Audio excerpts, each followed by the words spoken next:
গত 15 বছর বাংলাদেশের রাষ্ট্রীয় সম্পদ লুটপাট করেছে, দুর্নীতির মহোৎসব করেছে, তাদেরও বিচার আমরা করব। সুতরাং বিচার নিয়ে নির্বাচনকে বিলম্বিত করার কোন সুযোগ নাই। সুতরাং মনে রাখতে হবে যে নির্বাচন যথাসময়ে অনুষ্ঠিত হতে হবে।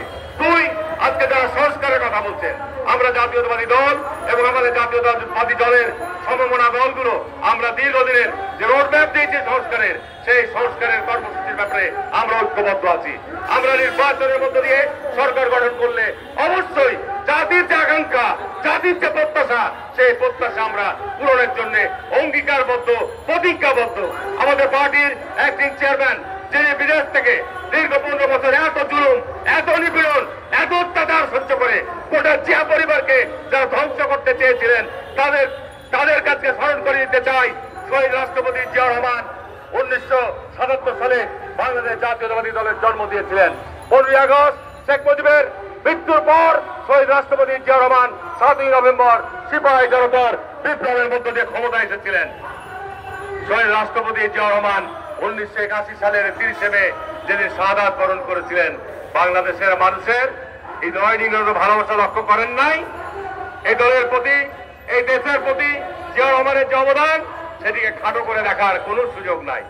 ঠিক তার আবার 40 বছর পর বেগম খালেদা জিয়ার বিরুদ্ধে, বেগম খালেদা জিয়াকে নিশ্চিহ্ন করে দেওয়া, বেগম খালেদা জিয়ার পরিবারের প্রতি জুলুম এসছে, এইটি বাংলাদেশের ইতিহাসে নজিরবিহীন।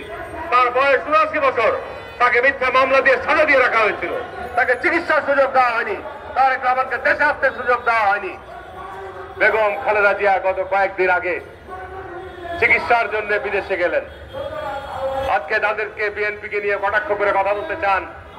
বাংলাদেশে বর্তমান বেগম খালেদা জিয়া কোন এক্সিকিউটিভ দায়িত্বে নাই, উনি বিএনপির চেয়ারপারসনের দায়িত্ব পালন করছেন, কিন্তু ওনাকে কাতার সরকার, কাতারের আমির যে সম্মান এবং মর্যাদা যে অত্যাধুনিক বিশ্বের মধ্যে এয়ার অ্যাম্বুলেন্স সরবরাহ করেছেন, এটি বাংলাদেশে কাউরি ভাগ্যে জুটে নাই।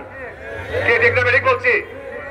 বেগম খালেদা জিয়া সেদিন গুলশান থেকে আমাদের বিমানবন্দরে যাওয়াই প্রায় 2 ঘন্টা 3 ঘন্টা রাস্তা অবরুদ্ধ ছিল।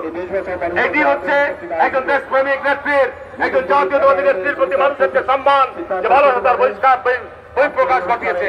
আমরা জাতীয়তাবাদী দল করি, আমরা দেশকে করতে চাই, আমরা দেশের মানুষের যে বৈষম্য দূর করতে চাই, আমরা দেশের যে সংকট, তার জন্য আমরা প্রতিজ্ঞাবদ্ধ। কিন্তু ভাইরা আমার, আজকে যারা বিএনপিকে নিয়ে আশঙ্কা করছেন, আরে নির্বাচনে বিএনপি ক্ষমতা যাবে না তো কারা যাবে? কে যাবে? গত 40 বছর কাদের সাথে লড়াই হয়েছে?